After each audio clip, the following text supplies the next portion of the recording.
Muy buenas noches, sean bienvenidos a nuestra sesión académica en esta casa sede de la Benemérita Sociedad de Geografía y Estadística del Estado de Jalisco en el marco de su 155 aniversario.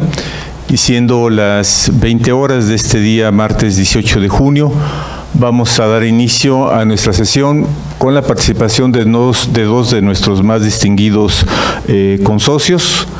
El primero de ellos es el general Kleber Alfonso Chávez Marín, quien ha sido una gran riqueza para nuestra asociación al tener toda la visión y toda la inteligencia militar dentro de lo que es las discusiones alrededor de la geografía y de la historia de este estado y de este país. Y también agradecer mucho la presencia de la doctora María Guadalupe Sánchez Robles, quien va a ser la presentadora de la publicación del día de hoy.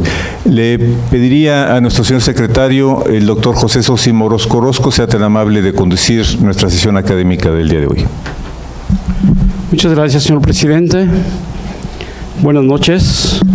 La Benemérita Sociedad de Geografía y Estadística del Estado de Jalisco, Asociación Civil, les da la bienvenida a su sesión académica de hoy, martes 18 de junio de 2019. Tenemos la presentación del libro Estudios Militares Mexicanos 9, El Resurgimiento de la Historia Militar.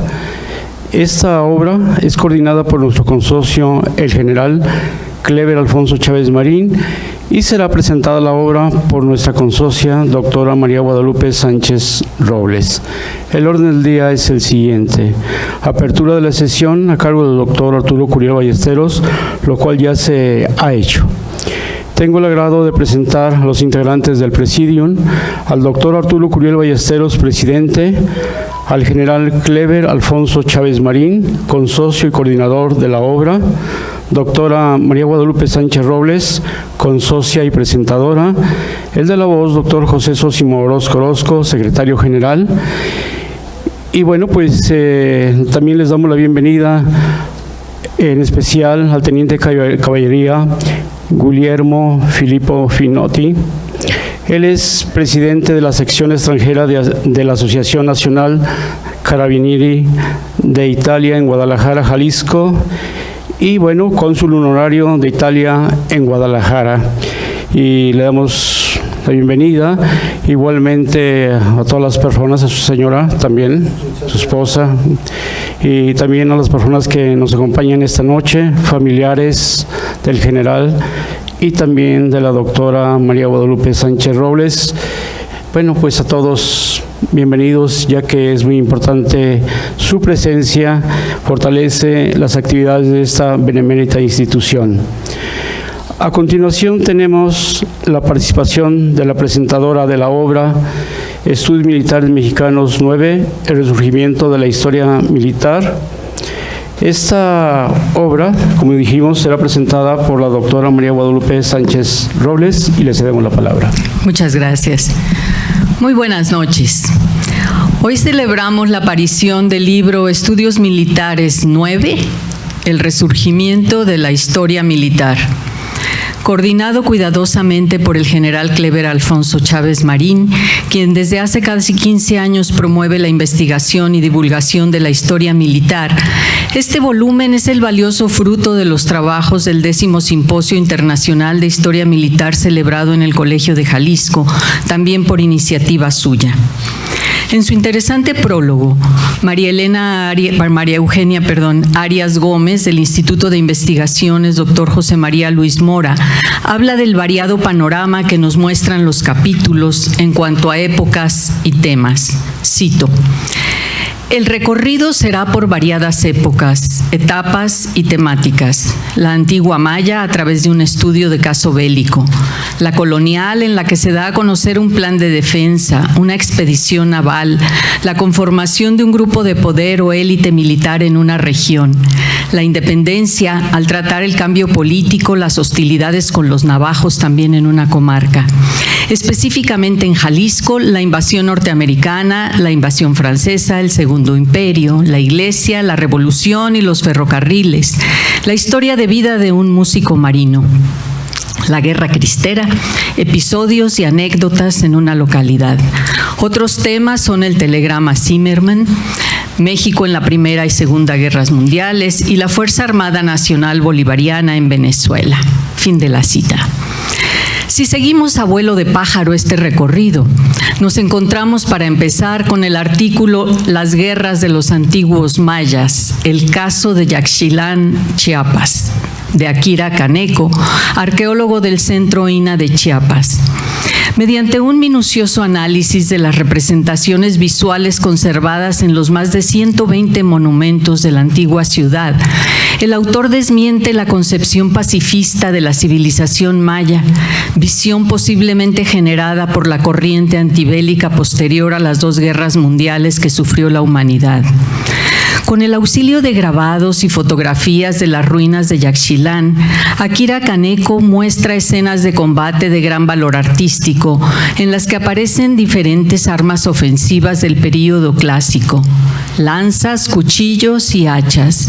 Todos estos objetos grabados, dibujados o pintados en estelas, dinteles, altares, escalones y tronos son cuidadosamente analizados y clasificados. Luego describe las armas defensivas, es decir, la indumentaria militar para las batallas, yelmos, chalecos y petos, además de los escudos de diversos tipos, pasando por los atavíos de los personajes representados, como tocados, orejeras, muñequeras, faldellines y sandalias. La segunda parte del artículo está dedicada a las evidencias arqueológicas del conjunto arquitectónico, llamado la Acrópolis Oeste en el período clásico terminal. Por una parte, se trata de 217 puntas de proyectil de pedernal y otras de obsidiana, clasificadas con rigor por su forma, peso y dimensión, y por la otra se estudian las modificaciones arquitectónicas realizadas a los edificios para reforzar sus sistemas de defensa, tales como entradas tapiadas y accesos sellados con muros de mampostería. La conclusión del trabajo de Kaneko podría servir de base a los subsecuentes estudios de este valioso libro. Lo cito: independientemente de las causas de la guerra y la tragedia o del proceso del colapso de la civilización maya, los hombres, guerreros de esta sociedad, combatieron con un máximo esfuerzo para defender sus valores, familia, pueblo y ciudad, como cualquier combatiente de la historia de la humanidad. Nosotros nunca sabremos los nombres ni los rostros individuales de esos soldados anónimos, pero ellos fueron los verdaderos héroes y protagonistas, quienes lucharon hace más de 1000 años en la selva tropical. Fin de la cita. El segundo artículo de estos estudios militares mexicanos es la expedición de Spilbergen en Perú y México 1615, a cargo de Jorge Ortiz Sotelo de la Escuela Superior de Guerra Naval. A la luz de nuevas fuentes, el autor ofrece una visión integral de lo que hicieron las naves neerlandesas en ese gran espacio marítimo americano y la forma como ambos virreinatos que lo compartían reaccionaron ante esa amenaza. José Rojas Galván, investigador de la Universidad de Guadalajara, escribe el capítulo La élite militar y su contribución en la configuración de la región neogallega, 1529-1798. Este trabajo analiza cómo, aunque el gobernador de la Nueva Galicia estaba subordinado al virrey de la Nueva España en lo militar, la élite neogallega buscó y obtuvo en diversas ocasiones el control militar, pues representaba, entre otras ventajas, tener acceso a la mano de obra y a recursos naturales como oro, plata, grana y tierras fértiles. Demuestra el autor en una investigación muy bien documentada, región por región, que los grupos dominantes supieron aprovechar el auge de centros portuarios, mineros, poblacionales y rurales en su beneficio, con la consecuente creación de una poderosa oligarquía en esos lugares. Del general Clever Chávez Marín, aquí presente y coordinador de este libro, es el artículo Plan de Defensa de las Provincias Internas, 1817. De esa fecha data la minuciosa estrategia que el autor explica paso a paso para evitar que fueran atacadas por fuerzas extranjeras las llamadas provincias internas de Oriente y Occidente, al norte de la Nueva España. Dicho plan, con una parte militar y otra política, nunca fue conocido por el virrey Juan Ruiz de Apodaca ni tampoco llegó a aplicarse. Fue hasta después de consumada la independencia, dice el general Kleber, cuando se trató de realizar, pero los conflictos político-militares impidieron que progresasen esas regiones con los resultados ya conocidos. Independencia, cambio político y guerra contra los bárbaros en Nuevo México. El primer ciclo de hostilidades con los navajos, 1821-1824. Lleva por título el trabajo de Martín González de la Vara del Colegio de Michoacán. Este artículo explica la desesperante situación que vivieron los nuevos mexicanos durante ese periodo, debido a las frecuentes incursiones de los navajos, hasta que se firmó un tratado de paz en 1824, con la esperanza de que la provincia pudiera al fin desarrollar sus recursos naturales. Lamentablemente, al año siguiente volvería la violencia para instalarse durante otros 50 años. Mexicanos al grito de guerra, como título y como epígrafe, lo que dijo el general Douglas MacArthur, general del ejército estadounidense. Cito: manden más de estos muchachos mexicanos, son muy buenos para pelear en la jungla. Así comienza la colaboración de Marcos Pablo Molesnik, profesor investigador de la Universidad de Guadalajara, sobre la participación de nuestro país en la Segunda Guerra Mundial. El autor se pregunta por qué México solo contribuyó con un escuadrón aéreo a la causa de los aliados y encuentra la respuesta en la difícil relación con los Estados Unidos a raíz de los tratados de Bucareli, por una parte, y por la otra al desgaste ocasionado por la Revolución Mexicana y la Guerra Cristera. A inicios de la Segunda Guerra Mundial, asegura, México se encuentra debilitado por tantos años de derramamiento de sangre y difícilmente en condiciones de afrontar el costo de un conflicto armado de dimensiones supranacionales. Con el hundimiento por submarinos alemanes de embarcaciones mexicanas que abastecían de petróleo a los Estados Unidos en el Golfo de México, nuestro país abandona su neutralidad el 22 de mayo de 1942 para declarar la guerra a Alemania, Italia y Japón.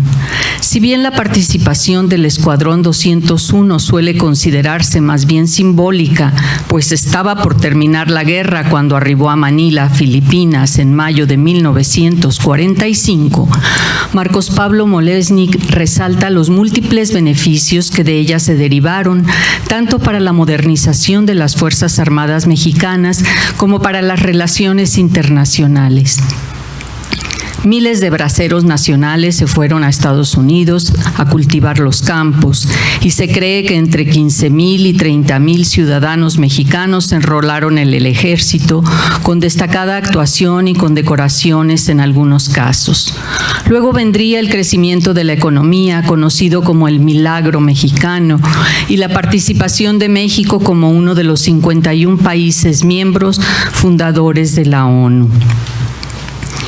En Los Jaliscienses ante las intervenciones extranjeras, la investigadora del INAH y el Colegio de Jalisco, Angélica Peregrina, compara las consecuencias que tuvieron en el ánimo y actuación de nuestros antepasados la intervención norteamericana en 1846-1848 y la intervención francesa entre 1861 y 1867.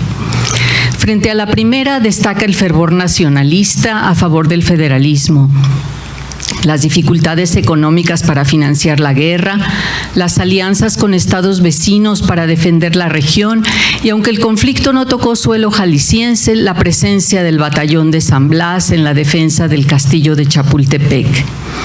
Tras la firma del Tratado de Guadalupe Hidalgo, la prensa local lamentaba, cito: "Es triste nuestra situación porque nos domina un espíritu fatal de desunión y de discordia". Fin de cita. Frente a la invasión francesa, 15 años más tarde, la historiadora resalta mayor interés de cooperación económica y militar, la entrada pacífica del general Bazaine a Guadalajara, pues las tropas estaban en el sur de Jalisco, y la guerra de guerrillas contra el invasor que duró 3 años en el estado. En palabras de Angélica Peregrina, el epílogo de uno y otro episodio fue rotundamente distinto. La guerra del 47 fue una derrota para México que perdió la mitad del territorio, además de que dejó una cruda moral y un gran desánimo en los jaliscienses. En la memoria del pueblo mexicano, pocos hechos históricos se reconocen con mayor gravedad. Y 170 años después, sigue siendo un recuerdo doloroso.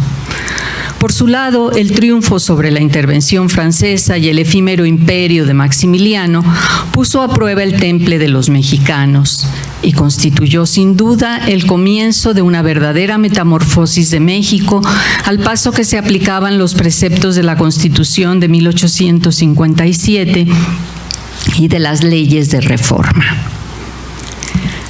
Firmado por Mario Aldana Rendón, investigador de la Universidad de Guadalajara, el capítulo La Iglesia Jalisciense y el Segundo Imperio se encarga de explicar la división existente en el Cabildo Eclesiástico Tapatío a la llegada de las tropas francesas a la ciudad. Narra con sumo interés el regreso en 1864 del arzobispo de Guadalajara, Pedro Espinosa y Dávalos, quien había sido desterrado por el gobierno juarista en 1860. Resulta que debido al espíritu liberal de un grupo de sacerdotes, en su ausencia, el cabildo colaboraba armoniosamente con el gobierno de Pedro Ogazón y por tanto consideraba la invasión francesa como una amenaza para la independencia y la soberanía de la nación. El obispo trató inútilmente de que su grey rechazara el liberalismo y la república. Para colmo, en 1865, el emperador Maximiliano promulgó la Ley de Tolerancia de Cultos, con la que el catolicismo dejaba de ser la única religión vigente en el país y ponía fin a su antiguo estatus de poder y riqueza. El asunto se agravó con la publicación del abate Testorí, capellán del ejército francés en México, quien publicó en la capital del país, El Imperio y el Clero Mexicano, un texto muy crítico, proponiendo, cito, que el clero tome pues por fin una generosa resolución y que sacrifique a la prosperidad del país sus inmensas posesiones territoriales. Será menos poderoso según el mundo, pero logrará más influencia moral en la salvación de las almas. Fin de cita. Analiza luego Mario Aldana la reacción conservadora encabezada por el presbítero Agustín de la Rosa, para quien la religión era el único vínculo de unión entre los mexicanos y según sus propias aseveraciones, cito, una vez hecho pedazos, ya no restará a México sino un hacinamiento de hombres que mal podría tener el nombre de sociedad. El final de la historia del arzobispo Espinosa y Dávalos pueden ustedes encontrarlo en este cuidadoso estudio. Telegrama Zimmermann, a cargo de Ricardo Muñiz, es un artículo sobre el acercamiento militar, económico y social con el Imperio Alemán en la Primera Guerra Mundial. El mensaje, que lleva el nombre del ministro alemán de Relaciones Exteriores, fue enviado con clave diplomática al embajador alemán en Washington el 17 de enero de 1917. Conocido como el más audaz de los golpes efectuados por el servicio secreto, el telegrama Zimmermann decía, cito, el 1 de febrero nos proponemos dar comienzo a la guerra submarina sin restricción. Alemania propone a México una alianza contra los Estados Unidos en la cual será invitado a participar el Japón y que en el caso de victoria obtendrá como premio una importante anexión territorial. Se trataba de mantener entretenidos a los norteamericanos para que no intervinieran en Europa, pero el resultado fue opuesto y entraron a la guerra al lado de los aliados. ¿Cuál hubiera sido el resultado de una intervención alemana en América Latina? Ricardo Muñiz analiza las hipotéticas consecuencias de este primer signo de advertencia a nivel mundial de espionaje secreto. En los ferrocarriles de Jalisco Durante la Revolución Mexicana, Miguel Ángel Medina García señala la importancia de la red de trenes del Porfiriato en el desarrollo del movimiento armado. Describe el combate de Orendain en 1914 y el de Sayula al año siguiente. Vilca Elisa Castillo Silva nos ofrece en este libro sobre estudios militares mexicanos un artículo peculiar. Contraalmirante Estanislao García Espinosa, Historia de vida de un músico naval mexicano, 1903-1973. Esta investigación va más allá de la simple biografía para ilustrarnos sobre la importancia de las bandas musicales de viento durante el siglo XIX y la primera mitad del XX.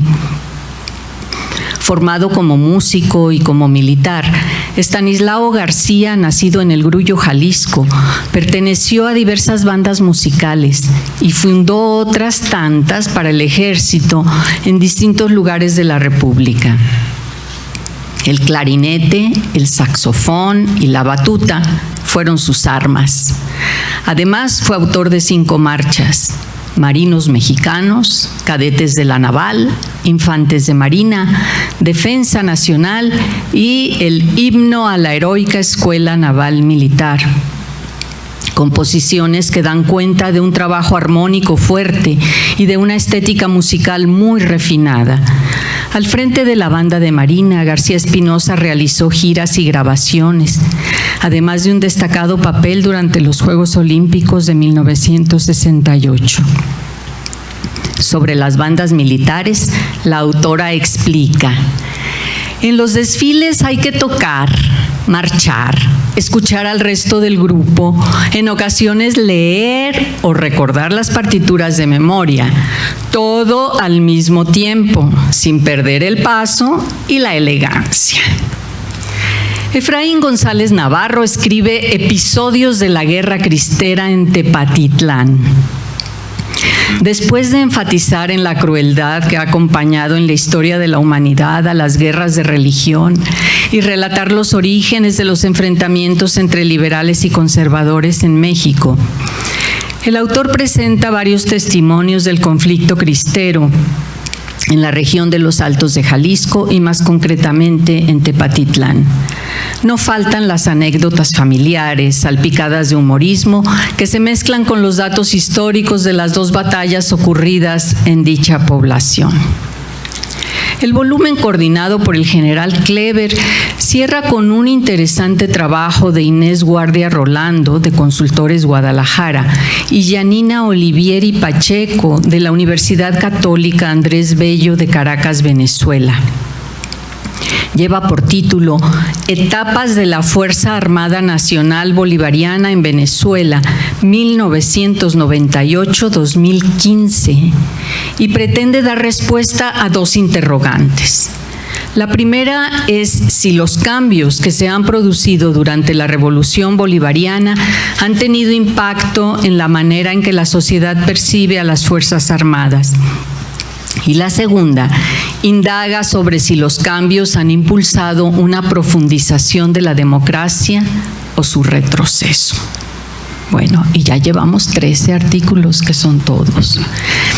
Además de recomendar a ustedes la lectura de este libro, agradecer su amable atención y felicitar al general Kleber Chávez Marín por esta titánica labor de organización y coordinación de tan diversos artículos. Permítanme volver un poco a las palabras de María Eugenia Arias Gómez en su prólogo a los estudios militares mexicanos 9, el resurgimiento de la historia militar. Cito: estos escritores llenan vacíos en la historia militar, habiéndose planteado nuevas preguntas cuyas respuestas tienen que ver con el manejo de fuentes y métodos propios, y los que les presentan otras líneas de pensamiento, ciencias, disciplinas. Su mirada en torno a la guerra alcanza recuentos de hazañas, batallas, proezas, triunfos, derrotas, detalles de ejércitos, de sus integrantes, de la tecnología, los saberes, las cualidades y cantidades, tácticas y estrategias, de territorios y momentos en ocasiones ignotos, de individuos sin rostros, quienes con el paso del tiempo habían sido olvidados. Fin de la cita. General, enhorabuena. Felicitaciones a los autores y muchas gracias por abrirnos estos horizontes. Muchas gracias. Muchas gracias.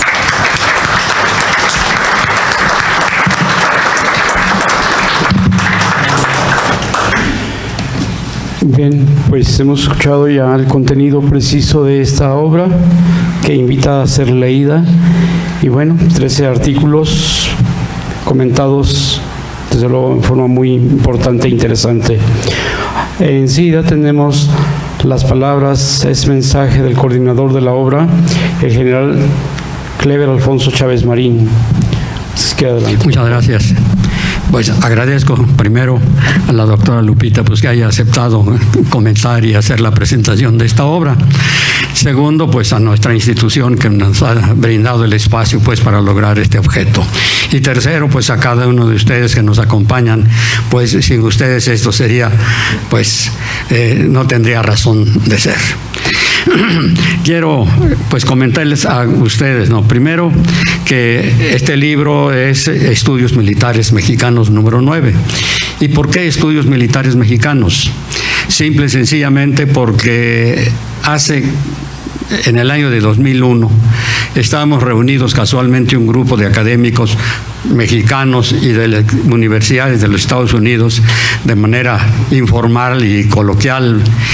Y surgió el tema de la historia militar, ¿no? En que prácticamente estaba olvidada y durante el siglo XIX, con motivo de los conflictos, se había escrito algo. En el siglo XX, a principios, pues sí, se escribió sobre la revolución y era el tema eje. Pero pasando eso, ya no había ningún comentario y menos investigaciones. Desgraciadamente, el resultado de esto fue de que nuestra historia militar es simple y sencillamente culto a la personalidad.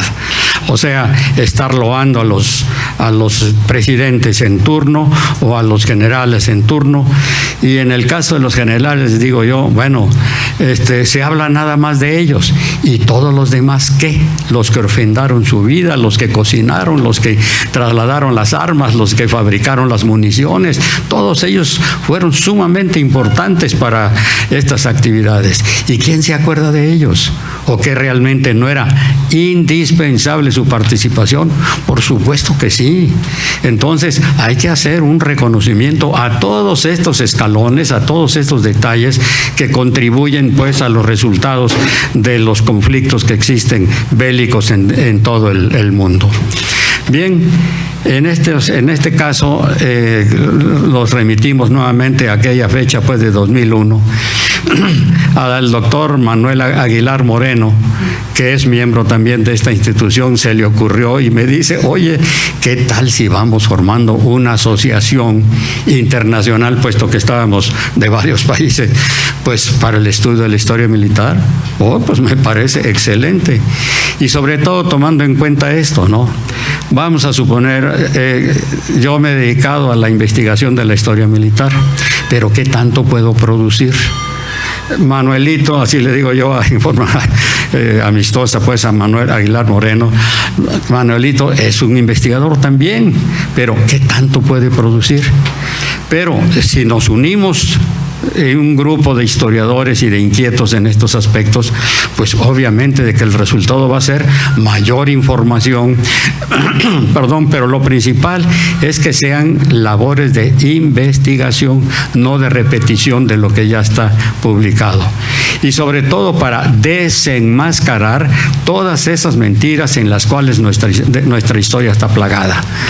Entonces, ya sabemos que esto no le va a gustar a los políticos, pero pues obviamente esta institución no está para servir intereses políticos, sino nuestra tendencia es tratar de conocer la verdad histórica hasta donde es posible. Desde luego han existido en diferentes épocas lo que se llaman pues los historiadores, que casi siempre son, la gran mayoría son de proveniencia civil, historiadores militares que se dedican, son civiles, que toman la rama de la historia militar. Durante muy poco tiempo y muy corto número han existido los militares historiadores, que es una cosa muy diferente de historiador militar que militar historiador. Son militares que se han dedicado pues a la investigación. Todo tiene su pro y su contra. En el caso, digamos, de los militares historiadores, que casi siempre son, por una parte, individuos que han tenido la carrera militar y que interpretan adecuadamente cada dato que se obtiene pues en la investigación. El militar historiador, sobre todo actualmente, pues tiene ya una graduación académica pues muy alta, ¿no? Pueden ser licenciados, pueden ser maestros, y afortunadamente cada vez hay mayor número de doctores en historia que se dedican a esta actividad. Pero cuando platicamos en Petit Comité con ellos, me dice: oye, Clever, fíjate que yo leo ciertas cosas y no entiendo qué quieren decir. Digamos, hablando de artillería de siglos anteriores, era un cañón de 6, era un cañón de 12, era un cañón de 24. ¿Qué quiere decir eso, no? Entonces, pues sí, desde luego, pues no es lo mismo tener un grado, que eso es sumamente muy importante, repito, a tener la experiencia que tiene el militar. Entonces, este es uno de los detalles por los cuales, pues platicando con estos doctores en historia, se va obteniendo pues mayor información sobre estos detalles de la historia militar y se hace una interpretación adecuada de los datos obtenidos. Bien, eso es por una parte. Hace un rato, antes de iniciar esta actividad del día de hoy, pues comentábamos con el doctor Curiel, que me decía él, bueno, ¿por qué estudios militares mexicanos? Bueno, fundamos esta Asociación Internacional de Historia Militar en el año 2001. En ese año hicimos nuestro primer simposio, que fue patrocinado por el Colegio de Jalisco. Y desde luego me interesaba tener las memorias, los anales, o en otros países, en España le llaman las actas, ¿no?, de nuestras actividades. Y desde luego, pues lo más sencillo fue pues memoria del primer simposio internacional de historia militar. Pero cuando lo publiqué, pues varios de los participantes me hicieron saber, dice, mira, no nos dan las universidades y las instituciones culturales el mismo reconocimiento en una obra que lleve el nombre de memoria a que lleve cualquier otro nombre. Así que cámbiale nombre. Pues sí, entonces se me ocurrió pues hacer o publicar ya para el siguiente simposio como Estudios Militares Mexicanos. Es una cuestión de que, ya mencioné esto antes, que debemos de tratar de llegar hasta donde es posible, hasta la verdad histórica. Y nos vamos encontrando con que, sobre todo en nuestro país, que nuestra historia está entre blanco y negro, no hay términos medios, o sea que hay los buenos y los malos, como en las películas de vaqueros, ¿no? El muchacho y la muchacha y los malvados, ¿no? Y con el final feliz que triunfan los buenos. Pues aquí en nuestra historia, pues ya vemos cuál ha sido, digamos, lo más doloroso. Tenemos esta guerra de intervención norteamericana de 46-48, y en las cuales pues los malvados fueron los vencedores, ¿no? Y no solamente eso, Estados Unidos, en su afán expansionista, abusó indudablemente de México. Malo. Pero peor todavía cuando fueron los mexicanos que participaron a favor de ellos. Y desgraciadamente la historia mexicana les ha echado tierrita como los gatos, y prácticamente de eso se sabe muy poco. Y yo creo que todos esos detalles es no conveniente, sino indispensable que los interesados en la historia y el pueblo mexicano sepa qué clase de gobernantes ha tenido. Y no ha sido uno, han sido desgraciadamente muchos auténticos traidores. Y me extraña porque me consta de que académicos de mucho prestigio y de instituciones del mismo tipo hablen, digamos, de Santa Ana, que inexplicablemente actuó de tal o cual manera, inexplicablemente, cuando el mismo presidente Polk está diciendo los acuerdos que tuvo con él, la cantidad que le tuvo que pagar, todos los detalles que los cumplió Santa Ana para que fuéramos derrotados. ¿Por qué el gobierno permite eso, no? Hay otro detalle en nuestra historia, también muy lamentable, los tratados de Bucareli. Estos tratados de Bucareli, cuando nos enteramos nosotros, claro, jóvenes estudiantes en aquel entonces, pues quisimos investigar, no encontramos ninguna manera de poder llegar a obtener información al respecto. O sea, de que completamente guardados para que ni los mismos investigadores académicos de las universidades y las otras instituciones pueden obtener pues datos sobre este detalle. Simple y sencillamente de forma indirecta podemos obtener el contenido secreto de este. Una de tantas cosas es la existencia de los niños héroes.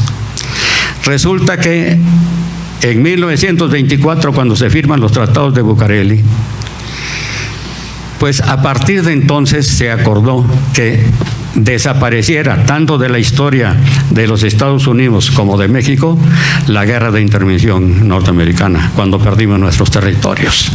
Bien, que tenía que reescribirse la historia de México, no la historia militar, la historia de México en general. El primer libro que salió en unos cuantos años después de 24 fue uno escrito por Alfonso Junco, Una historia de México, en la cual se pasa de la guerra de Texas de 1836 a la guerra de Reforma 1857. ¿Y qué pasó en 46-48? Nadie sabe, nadie supo, no existió esa guerra. Un investigador americano, muy amigo, afortunadamente, el doctor Michael Hogan, hizo un estudio sobre el batallón de San Patricio y se fue a los archivos del Departamento de Estado en los Estados Unidos y consiguió el microfilm de todos los documentos alusivos a este batallón allá en los Estados Unidos. Y desde luego ahí vienen unas cartas de ciudadanos norteamericanos que preguntaron al Departamento de Estado: oiga, tenemos noticia de que hubo una guerra entre Estados Unidos y México y además existió un batallón de irlandeses, pero no sabemos nada de eso. Por favor, infórmenos. Y ahí viene la respuesta: en nuestros archivos no existe ningún dato de la existencia de esa guerra y menos de la existencia de ese batallón que ustedes mencionan. O sea, la cosa es mentiras, mentiras y más mentiras, ¿no? Y desde luego tenemos otro detalle que me llama mucho la atención. Cuando la revolución de la Huertista, desde luego, más de la mitad del ejército se levantó contra Álvaro Obregón. El gobierno, encabezado por él, trató de darle un cariz político, que era una cuestión de tipo electoral, y se va a levantar en armas más de la mitad del ejército. Eso no es creíble. O sea, la historia tiene que ser lógica, no se puede sacar haces de la manga, ¿no? Y el resultado fue ¿no? De que como fue un tratado sumamente lesivo para los intereses de México, Estados Unidos le prometió a Obregón que se aguantara, que lo que tenía que hacer cada vez que existieran algunos encuentros bélicos, que hiciera que los levantados gastaran el mayor número de cartuchos para que se les agotaran, para que no tuvieran suficiente reserva. Estados Unidos iba a bloquear el suministro de estos materiales a los levantados y que Estados Unidos le iba a dar todo el apoyo para derrotarlos definitivamente. Y así sucedió. Entonces, llegó el momento en que enviaron aviones que ni siquiera se tomaron la molestia de ponerle las insignias de la Fuerza Aérea Mexicana. Los pilotos eran americanos. Los fusiles, todo el armamento y municiones fueron de los Estados Unidos. No mencionan el mando. Pero si tenemos un antecedente como el que sucedió, repito, este es antecedente, como el que sucedió, la ayuda ultrasecreta que dio no precisamente el gobierno americano, sino que esto fue ignorado, no tuvieron conocimientos. Y fue una ayuda que dio el general Grant a Juárez para que se pudiera derrotar a los imperialistas. Y entonces se dejaron perdidas en diversos lugares de la frontera lotes hasta de 30,000 fusiles con enormes cantidades de cartuchos, cañones, todo tipo de implementos. Y desde luego, como esto era ultra secreto, pues esto tenía que ser manejado por los comandantes militares mexicanos. Pero en otras ocasiones, cuando Estados Unidos ha intervenido, desde luego que exige que sean militares mexicanos los que hagan el manejo de la táctica, ¿no?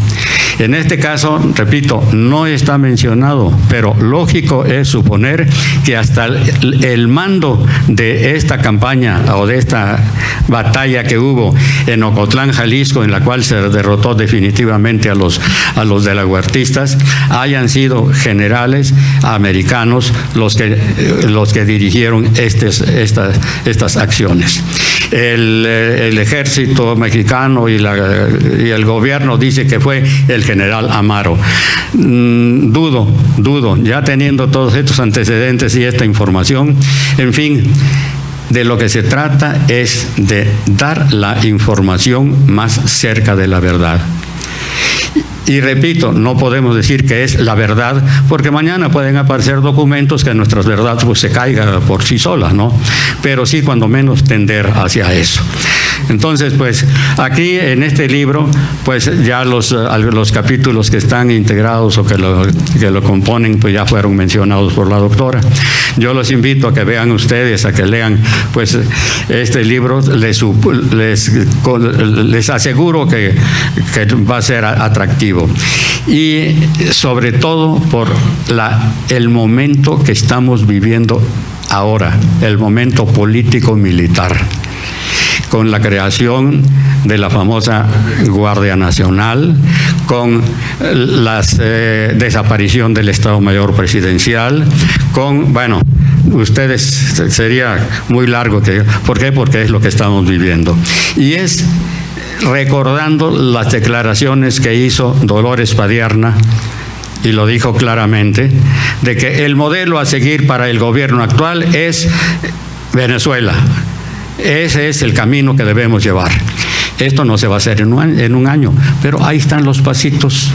Entonces esto es para que abran bien los ojos, paren bien las orejas, y esto les va a dar la orientación para que vean ustedes que lo que está sucediendo no es ayudar al pueblo mexicano, sino la cosa es completamente diferente. Duele decirlo, pero desgraciadamente es la verdad, nos guste o no nos guste. A mí no me gusta, pero es lo que hay. Les agradezco mucho que me hayan escuchado.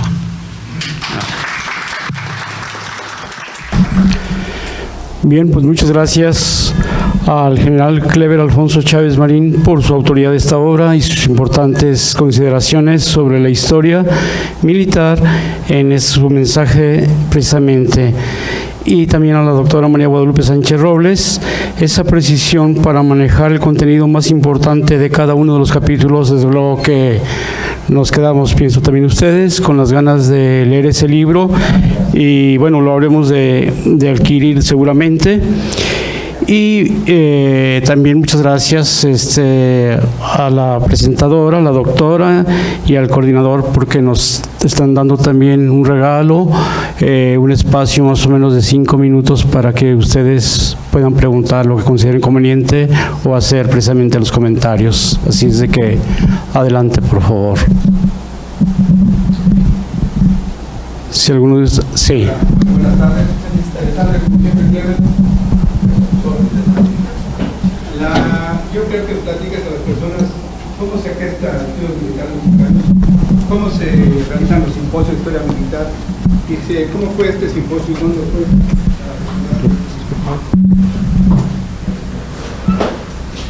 Gracias, Alexis. Sí, desde luego tenemos que andar tocando puertas a las diferentes instituciones, pues para que nos apoyen a efecto de poder llevar a cabo estas reuniones. Desgraciadamente ya falleció el doctor Leal Sanabria. Él fue un individuo que se interesó mucho en este tema y nos apoyó para que 3 simposios fueran patrocinados por el Colegio de Jalisco. El primero fue también por esta misma institución, pero fue el doctor José María Muriá el que nos dio el apoyo correspondiente. Desde luego han habido instituciones como el Colegio de Michoacán, hicimos uno allí en Zamora, otros 2 los hemos hecho en Seminario de Cultura Mexicana en la Ciudad de México. En el año de 10, que fue el centenario, bicentenario, entonces fue Conaculta quien nos apoyó y nos dio como sede el Castillo de Chapultepec. Entonces esto fue algo, pues lo principal no solamente fue el hecho, sino el reconocimiento de que éramos una institución digna de tener como sede pues este monumento principal de nuestra historia militar, como es el Castillo de Chapultepec. En fin, entonces han habido otras instituciones que nos han propuesto realizar los simposios allí. Uno fue el INERM, Instituto Nacional de Estudios Históricos de las Revoluciones, y otras instituciones más, pero pues desgraciadamente ahora en estos últimos años, con eso que será año electoral y estos años pues que han habido recortes sobre todo para la cultura, pues estamos viendo a ver qué posibilidades hay de poder organizar otros, ¿no? Se han realizado 11 simposios internacionales y de esos 2 también se realizaron en la Sociedad de Geografía y Estadística, en la Nacional, en la Ciudad de México. Y uno último fue en la Asociación del Heroico Colegio Militar. Entonces, ahí complementamos pues los 11 simposios, de los cuales ahorita está por salir la memoria, o digamos, Estudios Militares Mexicanos, que va a ser el número 10, para estar a la par con Londres, como quien dice. Tenemos unas posibilidades que a mí me parecen pues difíciles, no imposibles. La cosa es que una vez platicando con un francés, salió a colación la organización de los simposios y le comentaba yo que me encantaría de que de alguna ocasión pudiésemos tener uno coordinado con el ejército francés. Sobre todo hay un tema que es importantísimo, que es la legión extranjera, ¿no? Y desde luego todos estos problemas bélicos que hemos tenido en 2 ocasiones serias con Francia, ¿no? Eso fue cuando la famosa Guerra de los Pasteles, y lo que no se diga, la intervención francesa ya mencionada, ¿no? Y me dice, tengo una hermana que está trabajando en la Legión Extranjera Francesa, ahí en el sur de Francia. Le voy a hablar para que, de ser posible, se logre este proyecto. Claro, es un proyecto, ¿no? Entonces, pero estamos tocando puertas, y desde luego lo más importante es esto, ¿no? Cuando investigadores académicos de otras universidades que se han dedicado a la historia militar, pues citan nuestras publicaciones. Esa es una satisfacción enorme. Ahorita nada menos, en este próximo libro va a salir un artículo de un investigador argentino. Yo me quedé atónito cuando me voy enterando el tema. Es sobre un tal Luis de Iturribarría. ¿Y quién fue este individuo? Ahora sí que en su casa lo conocen. Efectivamente, en su casa lo conocen. Fue un individuo oaxaqueño que tuvo prácticamente las mismas actividades que Francisco Miranda para la consecución de las correspondientes independencias de los países americanos. A Francisco de Miranda en todos lados lo reconocen. ¿Y Luis de Iturribarría qué? Bueno, pues en este libro va a salir todas las actividades que desarrolló este individuo en favor de la independencia de México, y es un ilustre desconocido. Otro de los detalles que va a salir es la participación de un agregado militar uruguayo, que me decía: oye, la cosa es que mi ponencia no es muy militar. Bueno, ¿de qué se trata? Es la participación de la Armada Uruguaya en el traslado de los restos de Amado Nervo de Montevideo a México. Es un artículo interesantísimo. No, de veras. Entonces, pues me da gusto adelantarles este contenido que va a tener el próximo Estudios Militares Mexicanos. Sí. Oiga, general, quisiera que nos aclarara usted o qué opinión tiene de estos en la actualidad, de los actos tan vergonzantes que hemos estado pasando últimamente, de que nos desarman a los marinos, nos desarman al ejército. En La Huacana, aquí mismo en Ciudad Guzmán, es algo que le está quitando credibilidad a nuestro ejército y respeto. ¿Qué opinión tiene usted? Pues la opinión no es el ejército, es el alto mando. Nosotros cumplimos órdenes. Entonces, si nos ordenan eso, tenemos que cumplir, nos guste o no nos guste. Pero, insisto, aquí en este artículo que mencionamos sobre las autoras estas venezolanas, está escrito de tal manera que para que comprendan cómo va esta situación que está usted mencionando. Bien. A continuación tenemos entrega de reconocimientos a cargo del doctor Arturo Curiel Ballesteros, presidente de esta benemérita institución.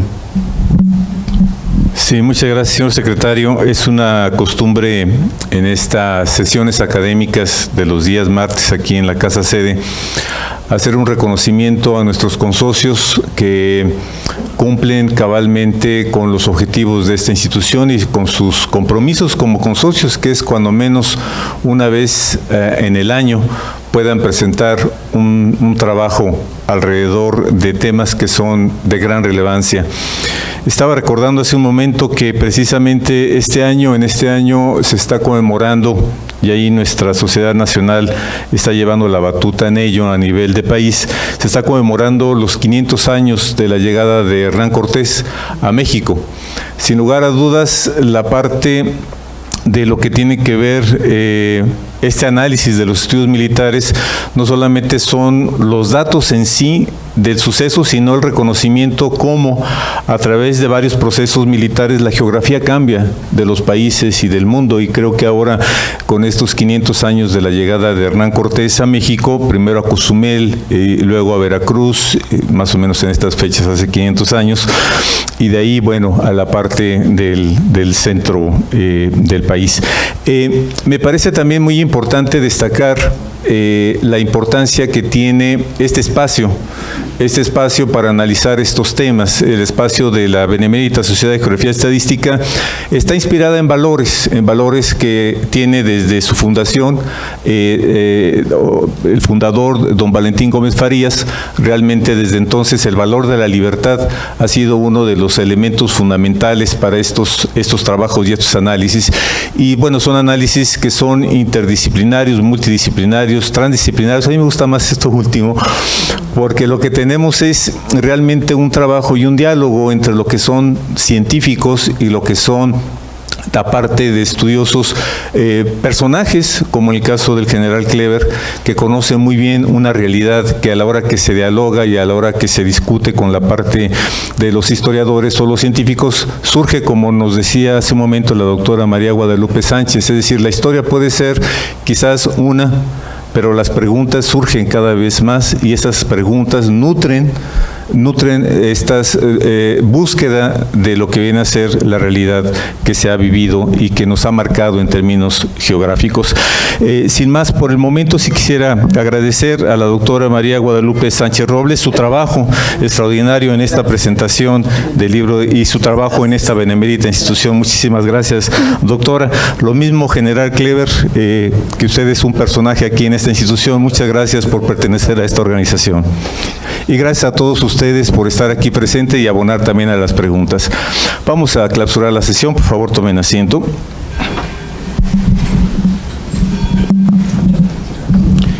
Bien, pues tenemos una invitación para ustedes el próximo martes 25 de junio a las 20 horas. La conferencia El Apocalipsis de Orozco, el Cristo de Darmot y el Hombre de Fuego. Desde luego esta conferencia es a cargo de nuestro consocio, doctor Manuel Aguilar Moreno, y también esta institución les hace una atenta invitación a un pequeño convivio aquí en un lado de la casa sede, aquí en el jardín. Y finalmente estamos llegando a la parte final de esta presentación de la obra, pues que acertadamente y muy interesante, Estudios Militares Mexicanos 9, el resurgimiento de la historia militar, y tenemos pues el mensaje de clausura a cargo del doctor Arturo Curiel Ballesteros. Sí, muchas gracias. El general Clever nos ha recordado que quien tenga interés sobre este libro, aquí en la salida con Rosy Guerra se puede poner en contacto con ella. Siendo las 21 horas de este día 18 de junio del 2019, cerramos nuestra sesión académica referida en este día a la presentación de la historia militar, parte de la historia militar importante en el mundo e importante en nuestro país. Muchas gracias a todos por su presencia.